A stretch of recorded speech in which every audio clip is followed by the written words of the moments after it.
ایسے گاؤں میں آ گئی تھی جہاں نہ سہولت تھی، نہ رونق، اور نہ ہی وہ خوشبو جس کے ساتھ میں پلی بڑھی تھی۔ ایک لمحے کے لیے تو میرا دل چاہا کہ واپس چلوں اور سمیر سے کہوں کہ مجھے یہاں بالکل اچھا نہیں لگ رہا، لیکن پھر سوچا کہ شادی کے شروع کے دن ہے اور سمیر کی خواہش پہ ایک مہینہ گزار ہی لیا جائے۔ یہ سوچ کر میں خاموش رہی اور اپنے دل کو سمجھایا، لیکن گاؤں میں میرا استقبال ویسا نہیں ہوا جیسا میں نے سوچا تھا۔ سمیر کی ماں نے مجھے پہلی ہی نظر میں پسند نہیں کیا۔ ان کے چہرے پر وہ نرمی نہیں تھی جو نئی دلہن کے لیے دکھائی جاتی ہے۔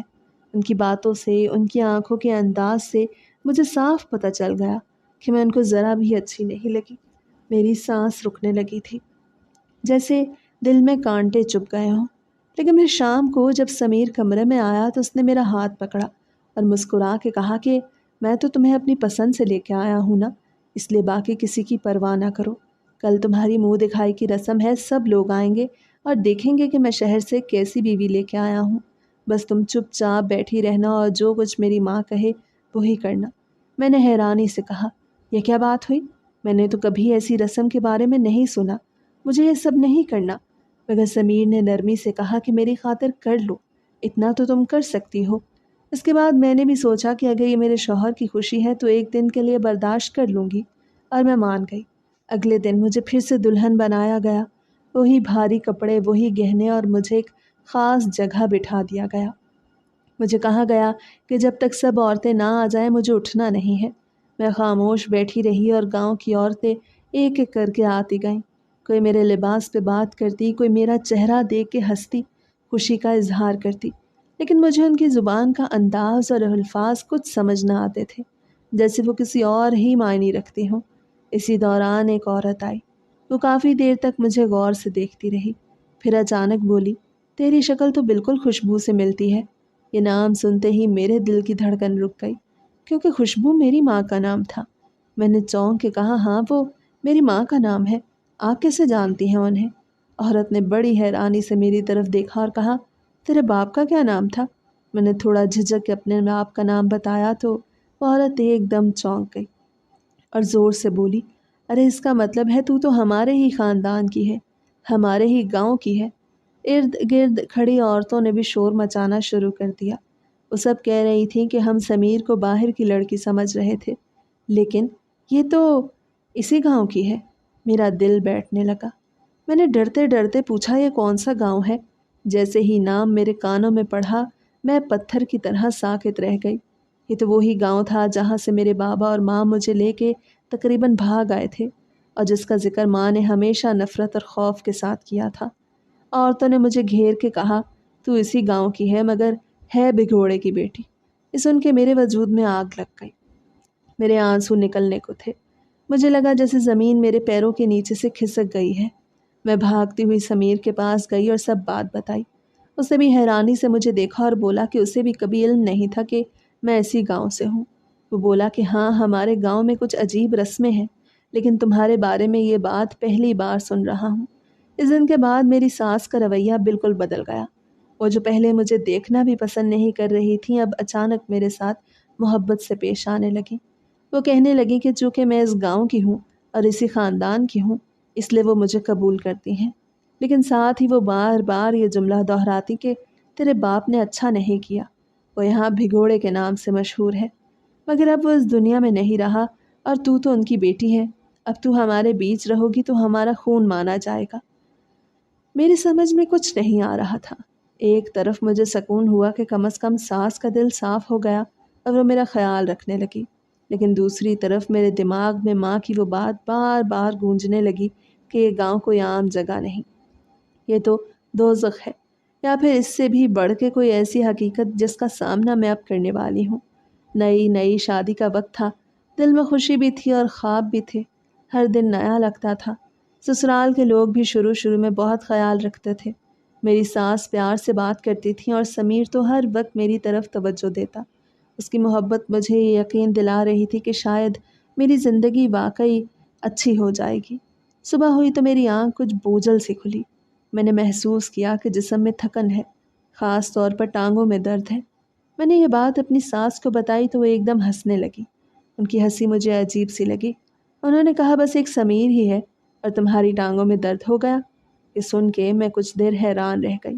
میں نے سوچا کہ کیا مطلب ہوا، ایک سمیر ہی ہے تو سمیر ہی ہونا تھا، اور کون ہونا تھا؟ میں نے سیدھے لفظوں میں پوچھ بھی لیا کہ آپ کا کیا مطلب؟ تو وہ پھر ہنسنے لگی۔ کمرے میں 2-3 عورتیں اور بھی بیٹھی تھیں۔ ایک تو مجھے نوکرانی سی لگی، دوسری شاید کوئی رشتہ دار تھی۔ وہ سب بھی ہنسنے لگی اور ایک نے کہا، شکر کرو سمیر کا کوئی بھائی نہیں۔ میں نے اور زیادہ حیرت سے ان کی طرف دیکھا اور کہا کہ کیا مطلب ہوا؟ بھائی سے اس کا کیا تعلق ہے؟ میری بات سنتے ہی وہ عورت کہنے لگی کہ تیری ماں نے تجھے کچھ نہیں بتایا؟ یہ سن کے میرے دل میں ایک دھچکا سا لگا، کیونکہ وہ عورت جیسے میرے دل کے اندر جھانک کے بات کر رہی تھی۔ میں نے جواب دیا، نہیں، ماں نے مجھے ایسی کوئی بات کبھی نہیں بتائی۔ انہوں نے ہمیشہ مجھے پڑھائی میں لگائے رکھا اور میرے سوالوں کو ٹال دیا۔ میری ساس نے یہ سن کے گہری نظر مجھ پہ ڈالی، کہنے لگی، ہاں یہ بات تو واضح ہے، پڑھائی تم نے جو ان سے کی ہے وہ نظر آتی ہے۔ تم دونوں ایک ہی کالج میں پڑھتے تھے نا، پڑھائی کی خوب محنت کی تم لوگوں نے، لیکن تمہاری ماں نے تمہیں اپنی زندگی کی سب سے بڑی حقیقت کیوں نہیں بتائی؟ یہ بات سمجھ سے باہر ہے۔ پھر انہوں نے ایک ایسی بات کہی جس نے میرا دل دہلا دیا۔ وہ بولی، تمہاری ماں بھی تو اسی لیے یہاں سے بھاگی تھی کیونکہ اس کے 3 دیور تھے۔ میں سکتے میں آ گئی، میری سانسیں رک گئیں، میرے ذہن میں جیسے اندھیرا چھا گیا۔ میں نے سوچا یہ کیا کہہ رہی ہیں؟ میری ماں کے 3 دیور کیسے ہو سکتے تھے؟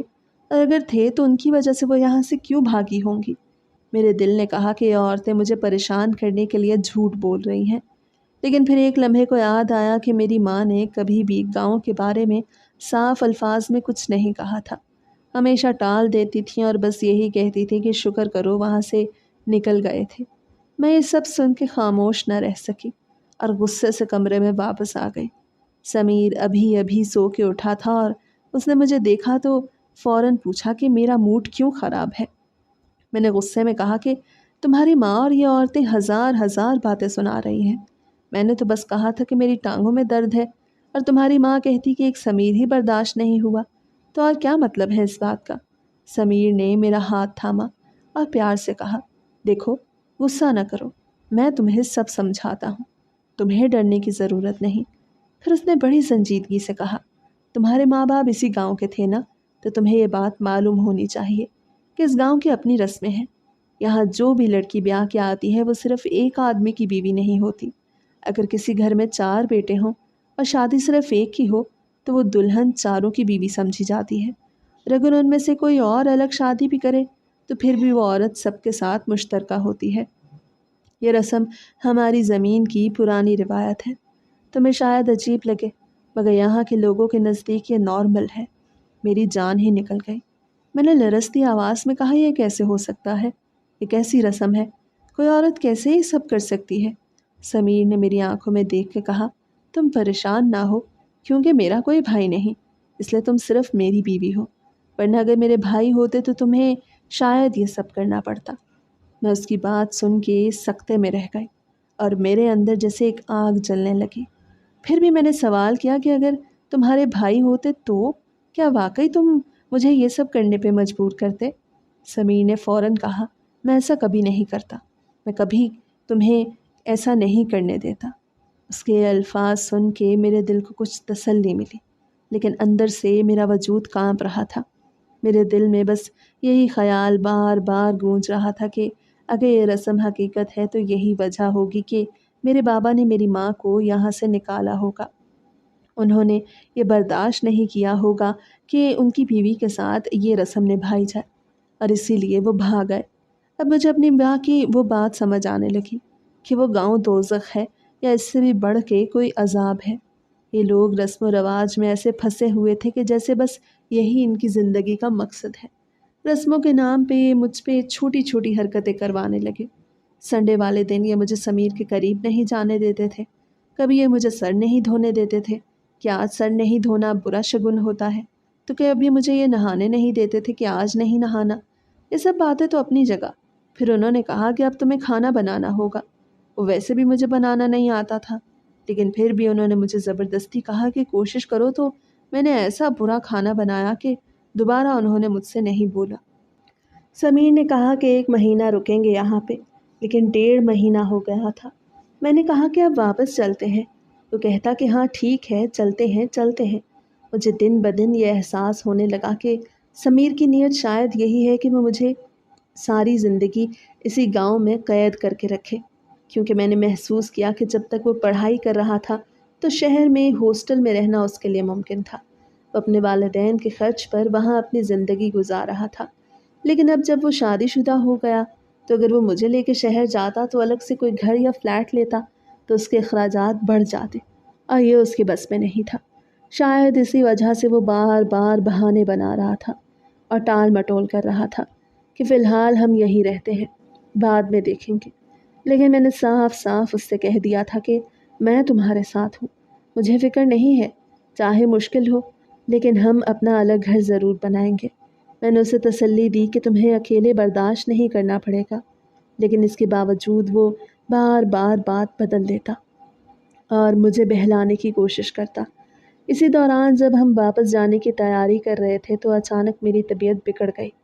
میں نے پہلے سوچا شاید عام سی کمزوری ہو، لیکن جب پتہ چلا کہ میرے پاؤں بھاری ہیں تو میری آنکھوں میں خوشی کے آنسو آ گئے۔ شادی کو 1.5 مہینہ ہی تو ہو گیا تھا اور اب یہ خبر میرے دل کو بہت قریب سے چھو گئی۔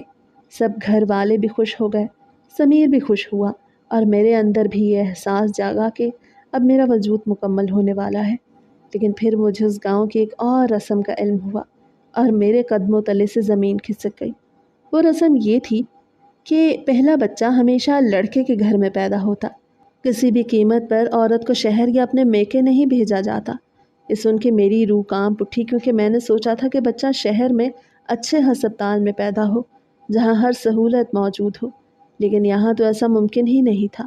میں نے فوراً سمیر سے بات کی اور کہا کہ میں چاہتی ہوں کہ میرا بچہ شہر کے ہسپتال میں پیدا ہو، لیکن میری ساس نے جیسے ہی یہ بات سنی تو وہ چیخنے چلانے لگیں، وہ رونے لگیں اور کہنے لگیں کہ یہ تو ہمارے قبیلے کی روایت کے خلاف ہے، ایسا کبھی نہیں ہوا کہ پہلا بچہ گھر کے باہر پیدا ہوا ہو۔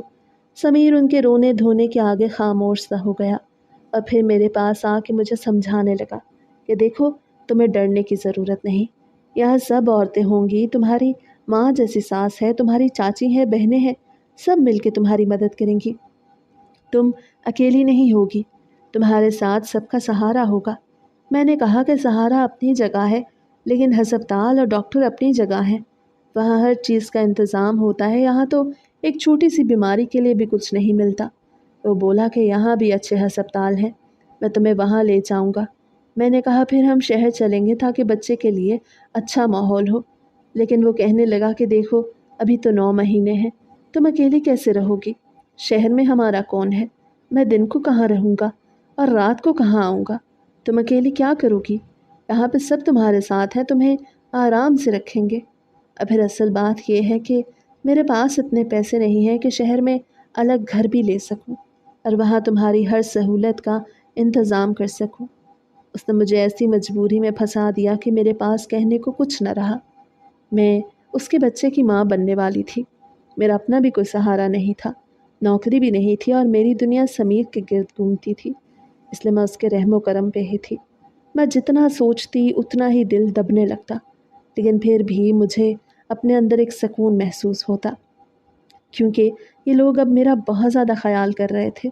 انہوں نے مجھے کسی بھی کام کا موقع ہی نہیں دیا، صبح شام کھانے پینے کا خاص انتظام ہوتا، میں جہاں جاتی وہاں بیٹھی رہتی، مجھے اکثر بستر پہ ہی آرام کا کہا جاتا، یہاں تک کہ میری معمولی خواہشیں بھی پوری کرنے کی کوشش کی جاتی، اور یہ سب دیکھ کے مجھے لگتا کہ شاید میرا بچہ اسی ماحول میں صحت مند پیدا ہو جائے گا۔ 9 مہینے کب گزرے مجھے پتہ ہی نہ چلا، ہر دن میرے لیے نیا تجربہ تھا۔ ان مہینوں میں بھی چھوٹی چھوٹی رسمیں نبھائی جاتی رہیں، کچھ رسمیں تو عجیب لگتیں، لیکن چونکہ وہ مجھے کسی جسمانی تکلیف یا ذہنی دباؤ کا سبب نہیں لگتی تھیں، اس لیے میں نے ان پہ زیادہ دھیان نہ دیا۔ کبھی کوئی عورت میرے پیٹ پہ کوئی خاص دعا پڑھتی اور ہاتھ پھیرتی، کبھی مجھے کسی خاص کمرے میں بیٹھنے کو کہا جاتا، کبھی کچھ کھانے پینے پہ روک ٹوک ہوتی، لیکن ان سب باتوں سے مجھے کوئی بڑی تکلیف نہ ہوئی، بلکہ یوں لگا جیسے سب لوگ واقعی میرے آنے والے بچے کو خوش آمدید کہنے کی تیاری کر رہے ہیں۔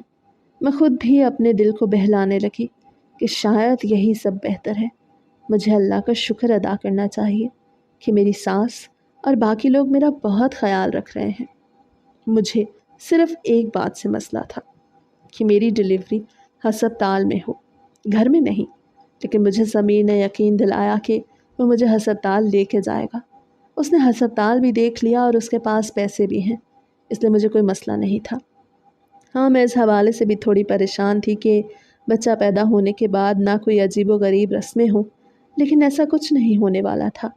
میں نے پہلے ہی سمیر کو کہا کہ میں نے تمہاری بات مانی، اب تم نے میرا ساتھ دینا ہے۔ اور ایک بات میں وہ بولا بھی تھا، کوئی عجیب سا تیل لے کے میرے پیٹ پہ لگانے کی باتیں ہو رہی تھیں جس کی بدبو اتنی بری تھی کہ میں نہیں لگوانا چاہتی تھی۔ میری ساس نے کہا یہ تو رسم ہے، یہ تو کرنا پڑے گا، لیکن سمیر نے میرا ساتھ دیا۔ اس نے کہا کہ یہ تیل نہیں لگانا چاہتی تو وہ نہیں لگائے گی، آپ لوگ بخش دیں اس کو۔ اسے میرے لیے سٹینڈ لیا، اس لیے مجھے پتا تھا کہ وہ واقعی آگے بھی میرا ساتھ دے گا، اور کیوں نہ ساتھ دیتا۔ ابھی تک ہمارے میاں بیوی کے آپسی کوئی جھگڑے نہیں تھے، ہم دونوں ایک دوسرے کے ساتھ خوش تھے۔ ہماری اولاد بھی جلدی آ رہی تھی اور کوئی ایسی ویسی بات بھی نہیں تھی کہ ہمارے دل میں ایک دوسرے کے لیے کوئی نفرت ہو۔ سمیر نے شروع سے مجھے یقین دلایا کہ جب وقت آئے گا تو وہ مجھے اچھے ہسپتال لے کے جائے گا، لیکن جب میرا درد شروع ہوا تو سب کچھ یکدم بدل گیا۔ باہر بارش ایسی برس رہی تھی جیسے آسمان پھٹ گیا ہو، راستے کیچڑ سے بھر گئے تھے، گاڑی کے ٹائر پہلے ہی پنکچر پڑے تھے اور گھر کے مرد بار بار جا کے دیکھ رہے تھے کہ شاید کچھ بندوبست ہو سکے، لیکن کچھ بھی ممکن نہیں تھا۔ میں اتنے درد میں تھی کہ 1 انچ بھی ہلنے کی طاقت نہیں تھی۔ میری چیخیں نکلنے لگیں اور میں بار بار یہی کہہ رہی تھی کہ مجھے ہسپتال لے جاؤ، لیکن سب نے مل کے مجھے سمجھایا کہ اگر ایسی حالت میں زیادہ ہلچل کی تو بچے کی جان بھی جا سکتی ہے اور میری بھی جان خطرے میں پڑ سکتی ہے۔ اس وقت میں نے اپنے رب کو پکارا اور بس دعا کی کہ کوئی معجزہ ہو اور یہ مرحلہ خیر و عافیت سے گزر جائے۔ گھر والوں نے ہسپتال لے جانے کے بجائے دائی کو بلا لیا۔ دائی تیز بارش کے باوجود کسی طرح پہنچی اور اس نے آتے ہی سب تیاری شروع کر دی۔ میں روتی رہی، انکار کرتی رہی، لیکن حالات ایسے تھے کہ میرا کوئی زور نہ چل سکا۔ پھر اوپر والے نے اپنی مہربانی فرمائی اور مجھے بیٹے سے نوازا۔ میرا بیٹا دنیا میں آ گیا۔ یہ سب کچھ اتنی تیزی سے ہوا کہ مجھے یقین ہی نہ آیا۔ شاید 15-20 منٹ ہی لگے ہوں گے۔ نارمل ڈلیوری ہوئی، اس لیے میری طبیعت بھی زیادہ نہیں بگڑی اور میں ہوش و حواس میں تھی۔ میں اپنے بچے کی پہلی آواز سن کے جیسے زندہ ہو گئی اور سارے دکھ بھول گئے۔ ابھی میں بستر پہ لیٹی ہی تھی کہ بچہ نہلانے کے لیے اندر لے جایا گیا۔ اسی دوران دائی نے اچانک ایک ایسی بات کر دی جسے سن کے میری روح کانپ اٹھی۔ وہ مجھ سے بولی، بتا دو نال ابھی کھاؤ گی یا بعد میں؟ میں حیران رہ گئی۔ میں نے کہا کون سی نال؟ کیا مطلب ہے؟ مجھے لگا شاید وہ کسی کھانے پینے کی چیز کا ذکر کر رہی ہے جو عموماً زچگی کے بعد عورت کو طاقت دینے کے لیے دی جاتی ہے، لیکن اس نے ہاتھ کے اشارے سے میری نظریں اس طرف کر دیں جہاں پہ ایک لال لوتھڑا سا گوشت پڑا تھا، وہی جو بچے کے ساتھ باہر آتا ہے، جسے ہم پلاسینٹا کہتے ہیں۔ میں نے چیخنے کے انداز میں کہا، یہ تو کوئی کھا نہیں سکتا۔ تو وہ عورت حیرانی سے مجھے دیکھنے لگی اور بولی کہ یہ کیسی لڑکی ہے، کہاں سے پکڑ کے لائے ہو اسے، جو اپنی ماں کی رسم کو بھی نہیں جانتی؟ میری سانس رک گئی، میرا دم گھٹنے لگا، مجھے لگا جیسے میرا دل سینے سے باہر آ رہا ہے۔ میں نے لرزتی آواز میں کہا، یہ کون کھاتا ہے؟ تو وہ بولی کہ یہ یہاں کا دستور ہے، یہ یہاں کی عورتیں کھاتی ہیں، اور اب مجھے بتا کہ تو ابھی کھائے گی یا بعد میں؟ میری آنکھوں کے سامنے اندھیرا چھا گیا۔ میں نے صاف انکار کر دیا اور کہا یہ کبھی ممکن نہیں، میں نے کبھی ایسا نہیں سنا اور نہ کبھی ایسا کر سکتی ہوں۔ وہ عورت حیران رہ گئی اور میری طرف تیکھی نظروں سے دیکھتی رہی، جیسے میں نے کوئی بہت بڑے گناہ کی بات کہہ دی ہو۔ میری ساس بھی وہیں کھڑی تھی، وہ فوراً بیچ میں آئی اور بولی، تمہیں اپنے کام سے کام رکھنا ہوگا، ابھی اس کو نہ کچھ کہو، شاپر میں ڈال کے اس کو فریج میں رکھ دو، بعد میں دیکھیں گے کیا کرنا ہے۔ میری روح کانپ رہی تھی جب میں نے اپنی آنکھوں سے دیکھا کہ وہ گوشت کا لوتھڑا ایک شاپر میں ڈال کے فریج میں رکھ دیا گیا۔ میرے دل میں ہزار سوال اٹھے کہ آخر یہ سب کیوں ہے، یہ رسم کس قدر خوفناک ہے۔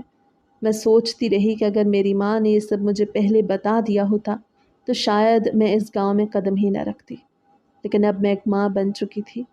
میرے بیٹے کی صورت نے مجھے کچھ ہمت دی اور میں نے اپنے دل کو سمجھایا کہ میں کمزور نہیں ہوں گی، میں اپنے بچے کے لیے لڑوں گی، چاہے رسم و رواج کیسے بھی کیوں نہ ہو۔ اگلے دنوں میں میری ساس نے واقعی میرا بہت خیال رکھا۔ بچے کی پرورش کا سارا بوجھ انہوں نے اپنے کندھوں پہ لے لیا۔ وہ مجھے کچھ کرنے ہی نہ دیتی، ہر وقت میرے آس پاس رہتی۔ یہ سچ ہے کہ انہوں نے میری خدمت میں کوئی کمی نہ چھوڑی۔ لیکن جیسے ہی 3 دن گزرے تو اچانک گاؤں میں پھر سے شور مچنے لگا کہ اب ایک اور رسم ادا کرنی ہے۔ میرے کان سن رہ گئے، کیونکہ مجھے محسوس ہوا کہ یہ رسم بھی کچھ ایسی ہی ہوگی جسے سن کے میرا دل دہل جائے گا۔ میری طبیعت ابھی بھی پوری طرح سے سنبھلی نہیں تھی، لیکن میرے کانوں میں باہر سے آنے والی آوازیں اور زیادہ تیز ہوتی جا رہی تھی۔ میری سانس زور زور سے بول رہی تھی کہ یہ رسم بہت ضروری ہے۔ اگر سہانا نے اس وقت یہ رسم پوری کر لی ہوتی تو اب اس مسئلے کا سامنا نہ کرنا پڑتا، لیکن اس نے اپنی مرضی دکھائی اور رسم پوری نہ کی۔ اب 3 دن گزر گئے ہیں اور ہم نے اس چیز کو فریج میں رکھا ہوا ہے۔ اب وہ وقت آ گیا ہے کہ سہانا کو یہ رسم پوری کرنی ہی پڑے گی۔ اس میں کوئی کمزوری نہیں بلکہ اس کا فائدہ ہے۔ اس کا خون بنے گا اور وہ ماں ہونے کے باوجود کمزور نہیں پڑے گی۔ اس کے دودھ میں بھی طاقت ہوگی اور بچہ بہت صحت مند ہو جائے گا۔ یہ سب اسی کے فائدے کے لیے ہے، ہمارا کوئی فائدہ نہیں، ہمارا کوئی نقصان نہیں۔ سمیر کی آواز بھی بلند ہو رہی تھی۔ وہ اپنی ماں سے بحث کر رہا تھا کہ یہ سب کیسے ممکن ہے، کوئی بھی انسان ایسی حرکت کیسے کر سکتا ہے۔ لیکن اس کی ماں بضد تھی اور بار بار کہہ رہی تھی کہ یہ رسم صدیوں سے چلتی آ رہی ہے اور اسے نبھانا ہی پڑتا ہے۔ اگر سہانا انکار کرے گی تو یہ نہ صرف اس کے لیے نقصان دہ ہوگا بلکہ ہمارے خاندان کے لیے بھی برا شگن ثابت ہوگا۔ میں کمرے میں لیٹی یہ سب سن رہی تھی اور میری سمجھ میں کچھ نہیں آ رہا تھا۔ میرا دل زور زور سے دھڑک رہا تھا، میرے اندر ایک انجانا سا خوف سرایت کر رہا تھا۔ میں سوچ رہی تھی کہ ایک ایسا خاندان ہے، ایک ایسا قبیلہ ہے جو ایسی رسموں کو اپنی زندگی اور اپنے خون کا حصہ سمجھتا ہے۔ میں نے کبھی خواب میں بھی نہیں سوچا تھا کہ شادی کے بعد میری زندگی مجھے اس دلدل میں گھسیٹ کے لے آئے گی۔ میں سمیر سے محبت کرتی تھی اور سمیر پہ اندھا یقین کر کے اس کے ساتھ یہاں آئی تھی، لیکن اب یہ سب سن کے مجھے لگ رہا تھا کہ میرا یقین ایک بہت بڑی غلطی میں بدل گیا ہے۔ تھوڑی دیر بعد ہمیشہ کے لیے دروازہ کھلا اور سمیر اندر آیا۔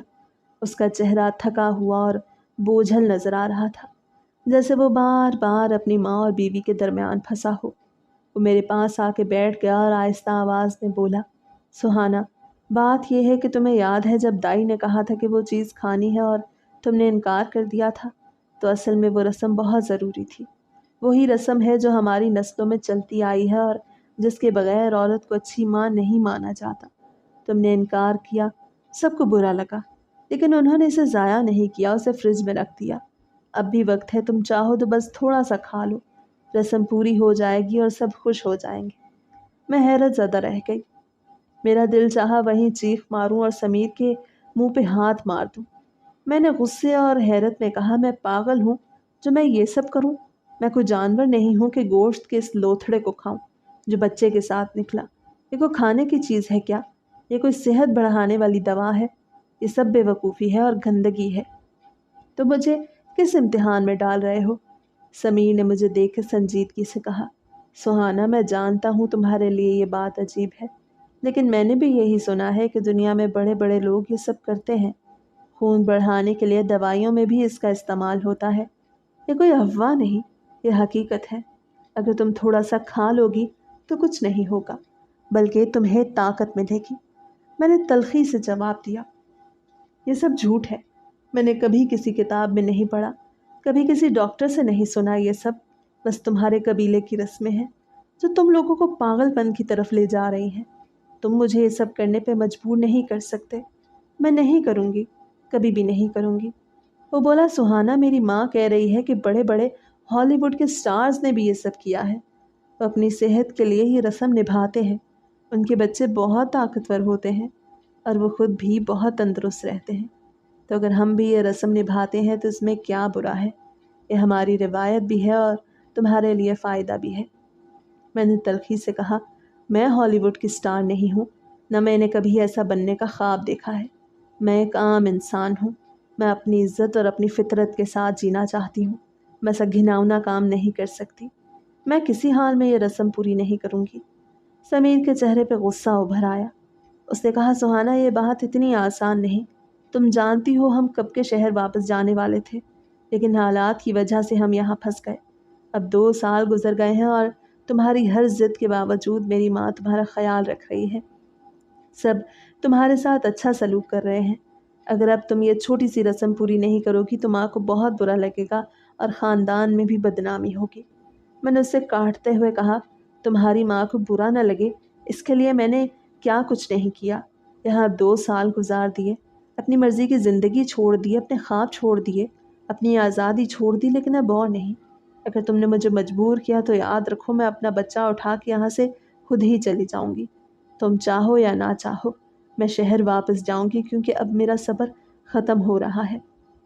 میرے اور سمیر کے درمیان بہت بڑا جھگڑا ہو گیا۔ میری آواز بلند ہو گئی اور آنکھوں میں آنسو آ گئے۔ میں نے پہلی بار اس گھر کی دیواروں کو اپنی چیخ کی گونج سنائی۔ میں اپنے دل کی بھڑاس نکال رہی تھی جو 2 سال سے میرے اندر دب کے بیٹھ گئی تھی۔ میں نے سمیر سے کہا تم نے کہا تھا شادی کے بعد ہم صرف 1 مہینے کے لیے گاؤں آئیں گے، لیکن آج 2 سال ہو گئے ہیں۔ تم نے ہر بار مجھے بہلا دیا، کبھی کہا حالات بہتر ہو جائیں، کبھی کہا ماں ناراض ہے، کبھی کہا پیسے نہیں ہیں، لیکن اب میں جانتی ہوں کہ یہ سب جھوٹ تھا۔ تم مجھے ہمیشہ کے لیے یہی رکھنا چاہتے ہو تاکہ میں بھی تمہاری ماں کی طرح انہی رسموں اور انہی اندھی روایات کی قیدی بن جاؤں، لیکن میں ایسا نہیں ہونے دوں گی۔ میرے الفاظ سن کے سمیر بھی بھڑک اٹھا۔ وہ بولا سہانا تم یہ سب کہہ رہی ہو، لیکن سچ یہ ہے کہ تم میرے ساتھ شادی کر کے خود یہاں آئی۔ تمہیں پتہ تھا کہ ہمارا قبیلہ رسموں کو مانتا ہے۔ اگر اب تم انکار کرو گی تو یہ ہماری توہین ہوگی، اور تم یہ نہ بھولو تم اکیلی ہو، تمہارے پاس کوئی سہارا نہیں، تمہارے والدین نہیں، تمہیں کوئی بچانے نہیں آئے گا، تم میرے رحم و کرم پہ ہو۔ میں نے اس کی آنکھوں میں آنکھیں ڈال کے کہا سمیر میں اکیلی ضرور ہوں لیکن کمزور نہیں ہوں۔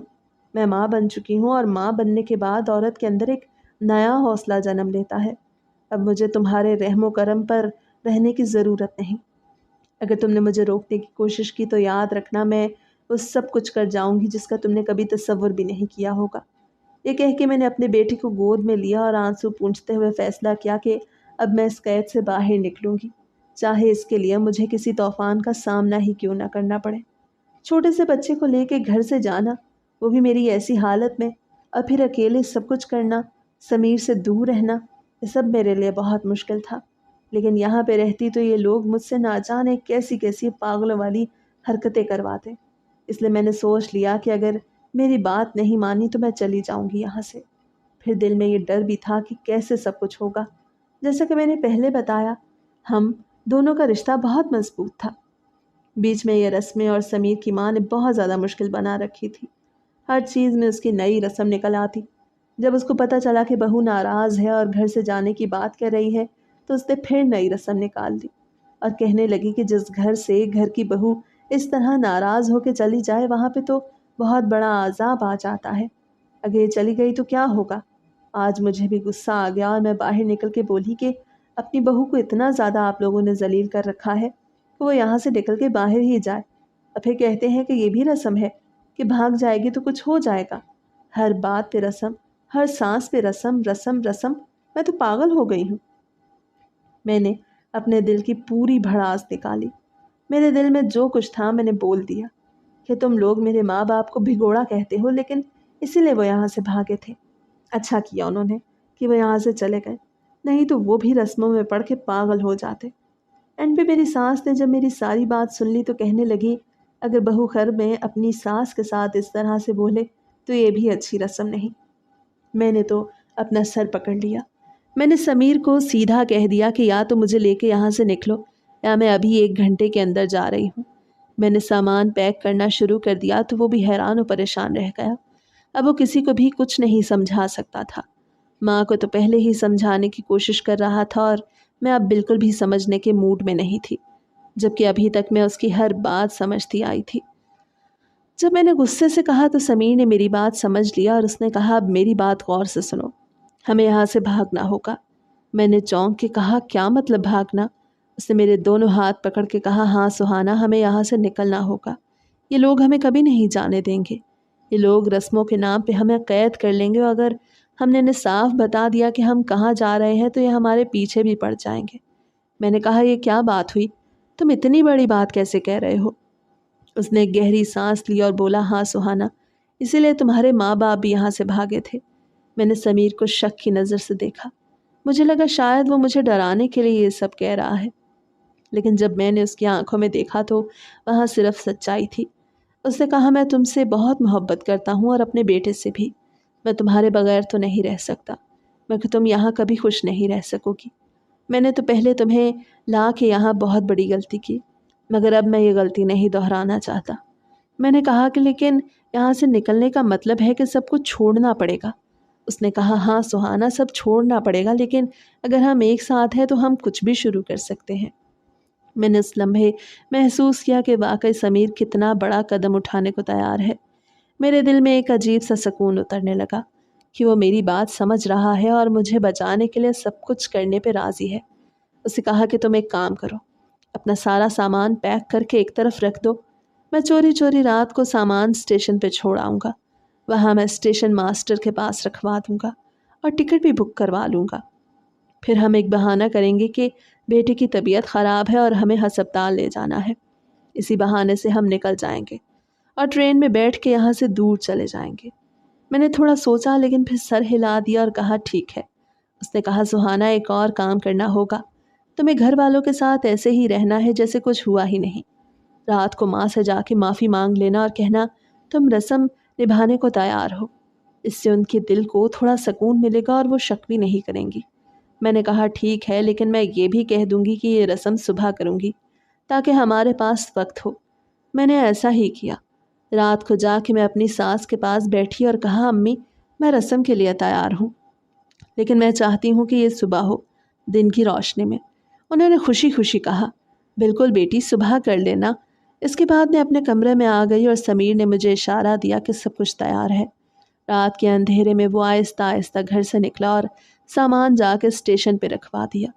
ٹکٹ بھی خرید لیا اور مجھے آ کے بتایا کہ سب تیاری مکمل ہے۔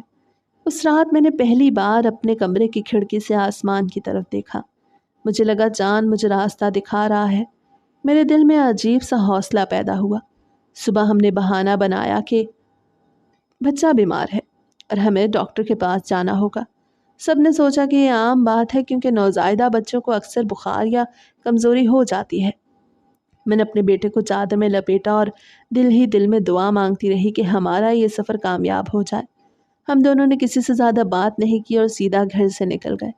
راستے میں نے سمیر کا ہاتھ تھاما ہوا تھا۔ مجھے لگ رہا تھا کہ ہم کوئی بڑی جنگ لڑنے جا رہے ہیں۔ ہم سیدھے اسٹیشن پہ پہنچے۔ وہاں پہلے سے ہمارا سامان رکھا تھا۔ ہم نے جلدی جلدی وہ سب اٹھایا اور ٹرین کا انتظار کرنے لگے۔ دل کی دھڑکن تیز ہو رہی تھی۔ میں نے بار بار پیچھے مڑ کے دیکھا کہ کہیں کوئی ہمارا پیچھا تو نہیں کر رہا، لیکن خوش قسمتی سے ایسا کچھ نہیں ہوا۔ ٹرین آئی اور ہم اس میں بیٹھ گئے۔ جب ٹرین نے اسٹیشن چھوڑا تو میں نے لمبی سانس لی۔ مجھے لگا جیسے برسوں کے قید کے بعد آزادی ملی ہو۔